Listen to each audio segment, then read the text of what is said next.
ഈശോ മിശിഹായ്ക്ക് സ്തുതിയായിരിക്കട്ടെ. വ്ളാത്താങ്കര സെൻറ് ആൻസ് കോൺവെൻറ്റിൻ്റെ കീഴിൽ ഫ്രാൻസിസ് മാരി സിസ്റ്റർ 25 അൽമായ സഹോദരങ്ങളെ ചേർത്തുകൊണ്ട് ആരംഭിച്ച ലാസ യൂണിറ്റിലെ ഒരംഗമാണ് ഞാൻ. എൻ്റെ പേര് അനിത.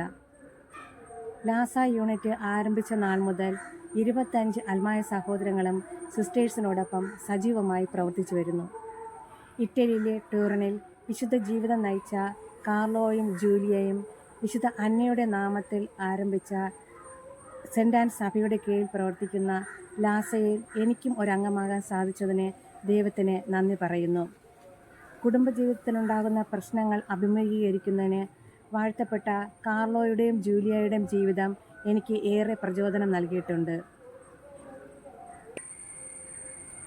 ദാരിദ്ര്യത്താലും രോഗത്താലും സാമ്പത്തികമായും ഒരു നേരത്തെ ഭക്ഷണത്തിനും ബുദ്ധിമുട്ടുന്നവരെ പരിരക്ഷിക്കുന്നതിനായി തങ്ങളുടെ ജീവിതം പൂർണ്ണമായും സമൂഹത്തിലെ പാവപ്പെട്ടവർക്കും നിരാലംബർക്കും വേണ്ടി മാറ്റിവെച്ചവരാണ് കാർലോയും ജൂലിയയും. ഭൂമിയുടെ ഉപ്പും ലോകത്തിൻ്റെ പ്രകാശവുമാവുക എന്ന യാഥാർത്ഥ്യത്തിലേക്ക് എത്തിച്ചേരാൻ അവരുടെ ഒത്തൊരുമിച്ചുള്ള പ്രയത്നത്തിലൂടെ അവർക്ക് സാധിച്ചിരുന്നു.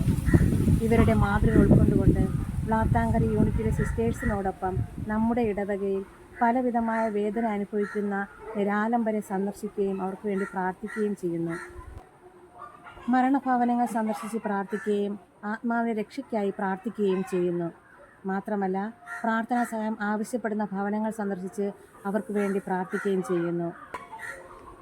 ഇങ്ങനെയുള്ള പ്രവർത്തനങ്ങളിൽ ഏർപ്പെടുമ്പോൾ എനിക്ക് ധാരാളം ദൈവാനുഭവം ദൈവകൃപയും ലഭിക്കുന്നു. ഒരു നേരത്തെ ആഹാരത്തിന് ബുദ്ധിമുട്ടുന്നവർക്ക് വേണ്ടി നമ്മുടെ ഇടവകയിൽ നടത്തിവരുന്ന അമ്മ ഊണ് എന്ന പദ്ധതിയിൽ പങ്കുചേരാനും സ്നേഹത്തോടെ അന്നം വിളമ്പി നൽകുന്നതും മനസ്സിന് കുളിർമ നൽകുന്ന ഒന്നാണ്. ലാസ ഫാമിലിയിലെ ഓരോ അംഗവും ഇടവകയിലെ വിവിധ സംഘടനകളിൽ നിന്നുകൊണ്ട് ആരാധനപരമായും സാമൂഹ്യപരമായും പ്രവർത്തിച്ചു വരുന്നു.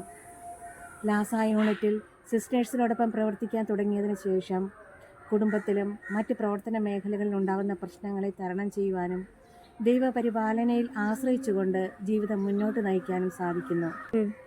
ലാസയിൽ ഇപ്പോൾ പ്രവർത്തിച്ചു കൊണ്ടിരിക്കുന്നവർക്കും ലാസയുടെ പ്രവർത്തനം വീക്ഷിക്കുന്നവർക്കും കാർലോ ജൂലിയയുടെ ജീവിത മാതൃക കൂടുതൽ പ്രചോദനമാകട്ടെ എന്ന് പ്രാർത്ഥിച്ചുകൊണ്ട് വ്ളാത്താങ്കര യൂണിറ്റിൽ നിന്നും അനിത.